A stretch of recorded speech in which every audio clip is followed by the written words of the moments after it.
Across the nation, leaders in both education and law enforcement are rethinking school discipline. The harsh rules that result in kids being put into the criminal justice system at a very early age are giving way to something new. NewsHour Weekend's Megan Thompson reports from Philadelphia.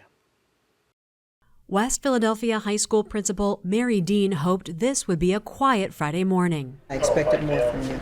But school security just found 2 students with several vials of marijuana. They've detained them in handcuffs until Philadelphia police officers arrive. It's a common scene in a neighborhood with high rates of poverty and crime. And just a few years ago, under the school district's zero tolerance policy, both students would have been arrested, no questions asked. Today, it's likely only one student will be arrested because he's already on probation wearing an ankle bracelet. You done already messed your chances up. This is what I mean by you doing dumb stuff out there or in here. But for the other student who has no record, there's another option. You do what you're supposed to do, it'll all go away. You don't have to worry about these charges or nothing. If you don't, then of course all the marijuana charges will be brought against you. Rather than being arrested, the student is put in the Philadelphia Police School Diversion Program, a citywide initiative that aims to keep kids out of the criminal justice system for misdemeanors. Things like having drugs in school or bringing items that are banned, like pocket knives and BB guns, even hair combs and scissors, which could be dangerous. We have a bottle opener, which can still be used as a weapon, as a point. Philadelphia police officer Tamisha Golfin says sometimes kids have a reasonable explanation. I totally forgot the knife that was in the book bag. I really forgot. In March, 10th grader Sanaj Jackson set off a metal detector when, he says, he accidentally brought a kitchen knife to school. He'd been locked out of his house the night before and borrowed the knife from his grandmother to pick the lock. And I got in and I put the knife in my book bag, and then I forgot to take it out. Then the next morning I went to school, and then when I put my book bag through the monitor, he said, "We have a problem." Sanaj says getting arrested would have affected the entire family. His mom works full-time, so he helps take care of his 5 brothers and sisters. The first thing I thought about was my mom. I don't want to go to jail.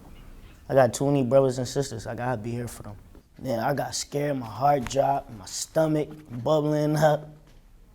So I'm like, I might be going away. But Sanaj didn't go away. He qualified for the new diversion program because 1, it was his first offense, and 2, it was a low-level offense that didn't involve a victim. So now Sanaj goes to a 90-day after-school program that provides mentoring and support. It includes group sessions where they discuss drugs and alcohol. The reason why a lot of people do different types of drugs is because you have some kind of problem, like he said, stress. And they talk about anger management and conflict resolution. You guys are young. You guys are going to have interactions with the police in your life at some point. And the people that work there, they very respectful. They don't talk to you in a disrespectful way. Even if you disrespect them, they still talk to you respectfully. And that's one thing I like about them.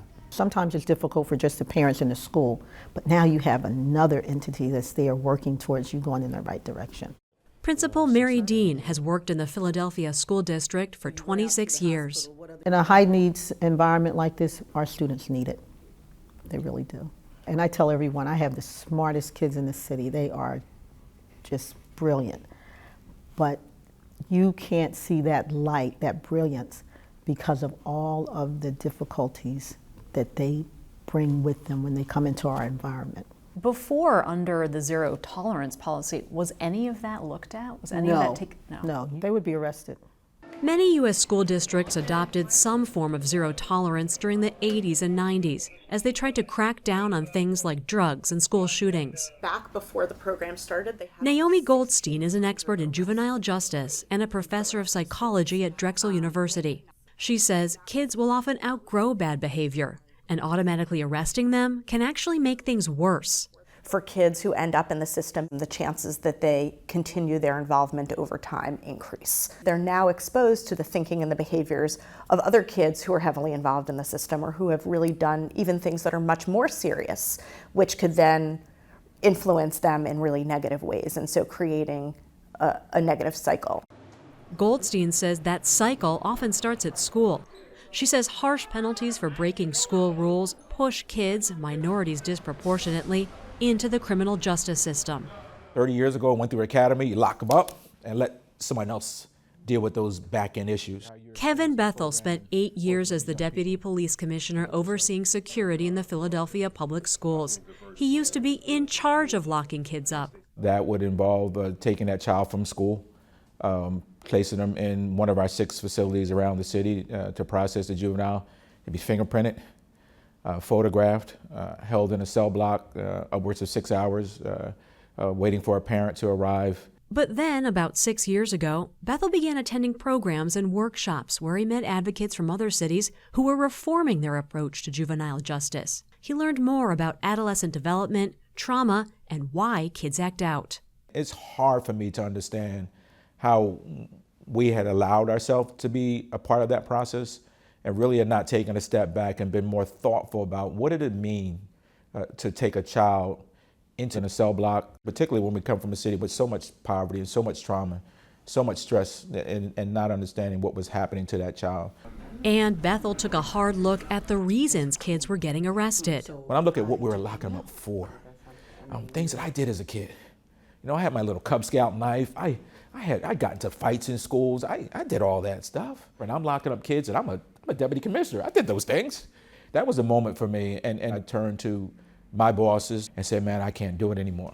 Bethel started the diversion program in 2014, announcing that officers would arrest only when it was absolutely necessary. I guess I was kind of leery.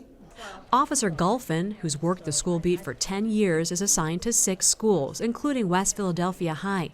She says teachers there were skeptical too. I think that teachers felt reassured when they saw us arresting kids. To them, suspension was not good enough. They just want to see something done. They want to see that child go out in handcuffs. And so when the program started, we weren't that clear on how things were going to go. But then as the program progressed, it got better and better. And I think it's great. I think it's really great now.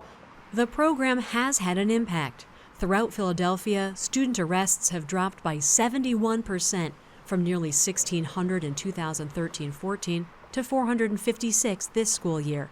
At West Philadelphia High School, arrests dropped from 21 to just 2 last year. Recidivism rates have improved citywide too. Before the program began, the rate for youth arrested was 27%. Today it's 14% for students who are diverted. And school safety improved. An average of 1,000 fewer serious incidents have been reported annually since the program began. In my nearly 20-year career, looking at juvenile justice programs, it is almost unheard of to see results like this. A main reason for the successful results, Goldstein says, the root causes of students' behavior are finally being addressed in the after-school programs they're sent to, like this one called The Bridge. The Diversion Initiative has taken advantage of already existing programs funded by the Philadelphia Department of Human Services, so there are no major new costs. When the kids come in the door, they're not treated like criminals, they're still kids. Tarina Smith is a case manager at The Bridge who counsels students and even visits the kids and their parents at home. And a lot of times when kids come in the door, they come in for one thing, but it's so much deeper than that.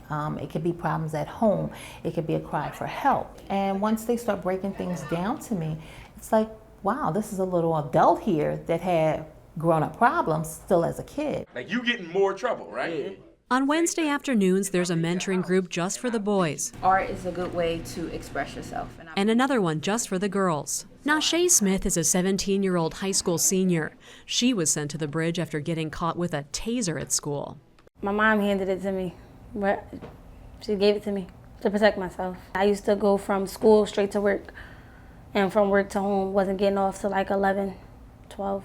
At first, Nashay didn't show up for the program, and when she did, she wouldn't participate. She was failing her classes at school and says she had little ambition. But then she started to open up. I didn't want to go to college. I didn't, because I just felt like I didn't want to do school no more. And then it was just like they talked to me. They was like, you can do it. And I was like, okay. And I can do it. I know I can. I got it in me. Now she's on track to graduate and will attend Penn State University in the fall. If she sees it through, she'll be the first in her family to get a college degree. Are there kids who you just can't reach sometimes? Unfortunately, there are some kids that's just whatever you do, you're not going to reach them. But if we have 5 and only reach 3, that's a major accomplishment, because that's 3 more that's not going to be back out on the street. As for Sanaj Jackson, Trina checks in with him about his bad grades and skipping school. You can't tell me, oh, I overslept. I woke up late, so I didn't go. And she pushes him on his career goals. He told her he's interested in being a barber. So you just gonna be a regular barber? I ain't gonna work there, I'm gonna own it. Oh, okay, that's what I wanted to hear. So you're gonna own your own shop and you're gonna have people work for you? Yes. All right. Get the hair laid down proper. So Tarina set him up with a mentor at a nearby barber shop, and he started there a few days later. Hey, while you're here, we'll show you how we do it, what we do, how to hold clippers. It's a chance for Sanaj to gain real-world experience and a glimpse of a possible future. I might even have some equipment for you when you leave out of here, okay? Okay. All right. Hook me up real nice.